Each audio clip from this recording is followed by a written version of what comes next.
الحمد لله رب العالمين والصلاة والسلام على سيد المرسلين وعلى آله وصحبه أجمعين أما بعد أعوذ بالله من الشيطان الرجيم بسم الله الرحمن الرحيم إن الله لا يغير ما بقوم حتى يغيروا ما بأنفسهم وإذا أراد الله بقوم سوءا فلا مرد له وما لهم من دونه من وال.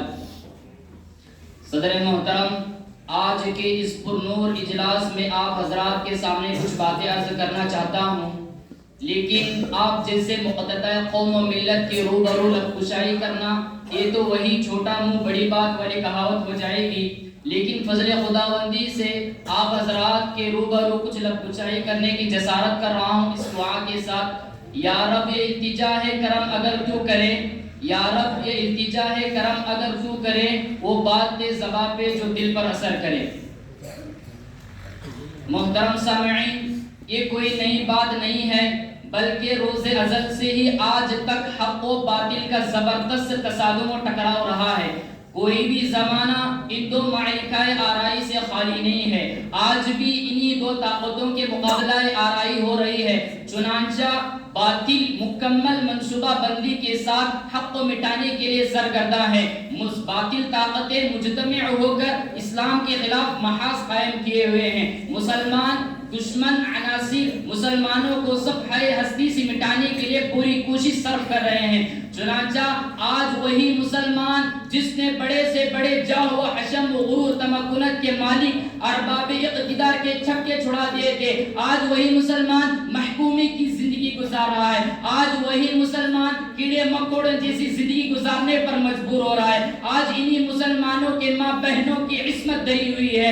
آج انہی مسلمانوں کے بچیوں پر گولیوں اور تلواروں کی بوچھار ہو رہی ہے. آج انہی مسلمانوں کے مساجد و مدارس پر ناجائز پابندیوں پر جھگڑا جا رہا ہے. بلکہ وہی ظالم ہے جو کل تک ہمارے ماتحت میں زندگی گزارتے تھے، بلکہ وہی ظالم ہے جو کل تک ہمارے قدم چومنے کے لیے تیار تھے، بلکہ وہی ظالم ہے جو کل تک ہمارے ماتحت زندگی گزارنے پر مجبور تھے.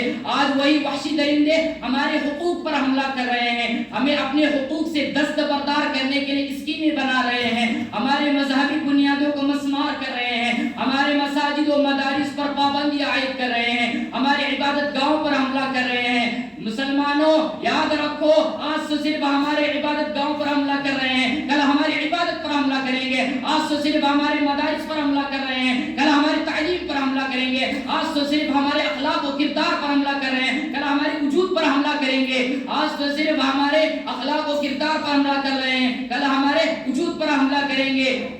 ہمیں نیست و نابود کر دیا جائے گا. کیا وجہ ہے کہ مسلمان اقتدار محکومی سے عزت ذلت سے بدل چکی ہے؟ یہی وجہ ہے کہ ہمارے اندر سید الکونین کے تعلیمات کا پاس و لحاظ نہ رہا، صدیق اکبر جیسا خلوص نہ رہا، فاروق اعظم جیسا جلال نہ رہا، عثمان غنی جیسی سخاوت نہ رہی، حضرت علی جیسی شجاعت نہ رہی، ہمارے اندر خالد بن ولید جیسی قیادت نہ رہی، ہم میں حجاج بن یوسف جیسی حمیت نہ رہی، فاتح بیت المقدس جیسا تدبر نہ رہا. پھر کیوں نہیں ہمیں نیست و نابود کر دیا جائے گا؟ خطیب کہتا ہے the purity of sincerity of Siddiq Akbar is vanished. It report of bravery of Hazrat Ali is missing. It report of grandeur of Farooq Azam is missing.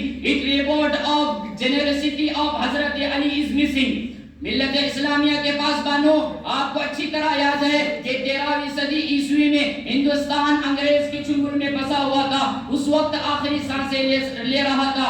اس وقت علماء دیوبند نے اپنی قیمتی جانوں کا نذرانہ پیش کر کے اس ہندوستان کو آزاد کیا اور غلامی زنجیر غلامی میں جکڑے ہوئے انسانوں کو آزادی کی فضا بخشی، معصوم کلیوں کو مسکرانے کا حق عطا کیا اور اسے جمہوری ملک قرار دیتے ہوئے یہاں کے تخت و تاج کا مالک ان غیروں کو بلایا. ان علماء ربانیین کو یہ معلوم نہیں تھا کہ یہی ملک آگے چل کر ہمارے عزت ہمارے ایمان کا دشمن بنے گا. خدا کی قسم اگر ان کو ہلکی سی بھی جھلک محسوس ہوتی تو کسی بھی قیمت پر یہاں کے تخت و تاج کا مالک نہ بناتے. الغرض جو نہیں ہونا چاہیے تھا وہ آخر ہو کر رہ گیا. ایک طرف آزادی ہند کے بعد مدارس و مساجد پر گنونی نگاہیں ڈالی گئی تو دوسری طرف انہیں مدارس و مساجد کو مٹانے کی کوشش کی گئی. مسلم طلباء کو وندے ماترم کے نعرہ پر مجبور کیا گیا تو دوسری طرف انہیں دہشت گرد کا لقب دیا گیا، انہیں غدار وطن کا لقب دیا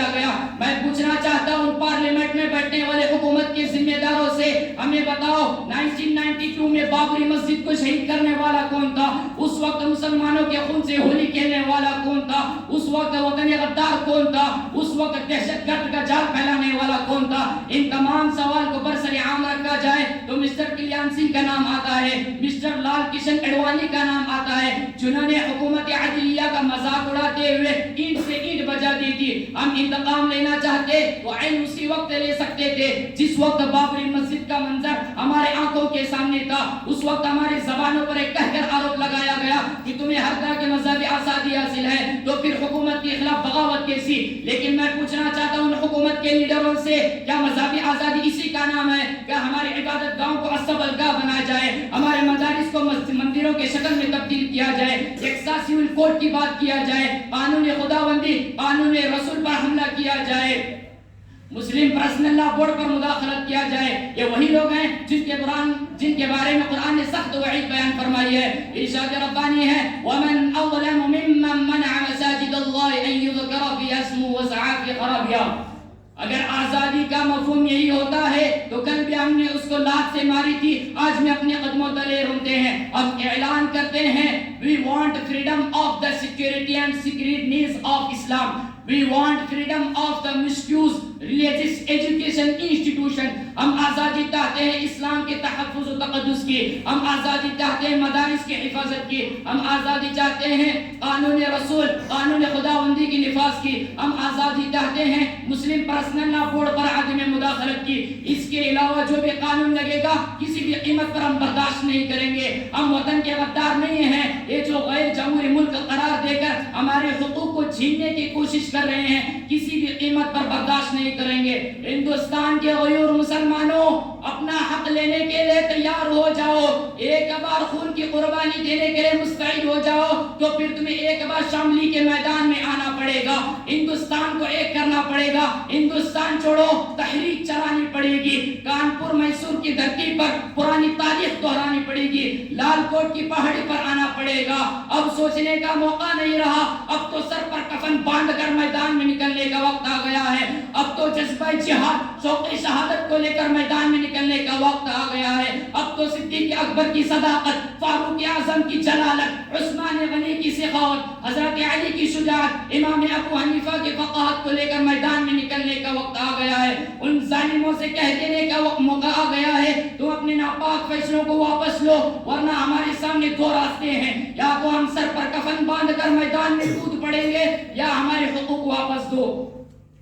آخر میں پوچھنا چاہتا ہوں ان پارلیمنٹ میں حکومت داروں کو، آخر بتاؤ پورے ورلڈ میں، پوری دنیا میں، پورے عالم میں ایسا اندھا قانون کہاں نافذ ہے؟ بڑے بڑے ممالک کا آپ مناظرہ کرو، ایسا اندھا قانون کہاں بھی نافذ نہیں ہے۔ کیوں؟ انہیں معلوم ہے 313 افراد کا لاکھوں کے مقابلے میں ڈٹ جانا یاد ہے، انہیں خالد بن ولید کا عیسائیوں سے بیت المقدس کو چھین لینا یاد ہے، انہیں معلوم ہے یہ مٹھی بھر مسلمان کسی کے بلبوتے نہیں، تلواروں کے بلبوتے نہیں، بندوقوں کے بلبوتے نہیں، توپوں کے بلبوتے نہیں، بلکہ سچے مذہب کے طاقت پر بڑے سے بڑے طاقت کو زیر کر دیتے ہیں۔ میں اپنی اس چھوٹی سی تقریر کو اس شعر کے ساتھ ختم کرنا چاہتا ہوں۔ تبھی صورت سے لو بجلیاں آسمان سے چھینو، کفر کے آشیانوں پہ بجلی برسانے کا وقت آیا، آتش نمرود کے شعلے پھر سے ابھر اٹھے ہیں، انہیں جذبہ ابراہیم دکھلانے کا وقت آیا۔ اٹھو صلاح الدین ایوبی کے فرزندوں، اس غازی کے افسانے کا دہرانے کا وقت آیا۔ نوجوانان وطن کفن بردوش ہو جاؤ، جہاد فی سبیل اللہ میں جانے کا وقت آیا۔ وآخر دعوانا الحمدللہ۔ ماشاءاللہ ماشاءاللہ، اللہ منصور کو مزید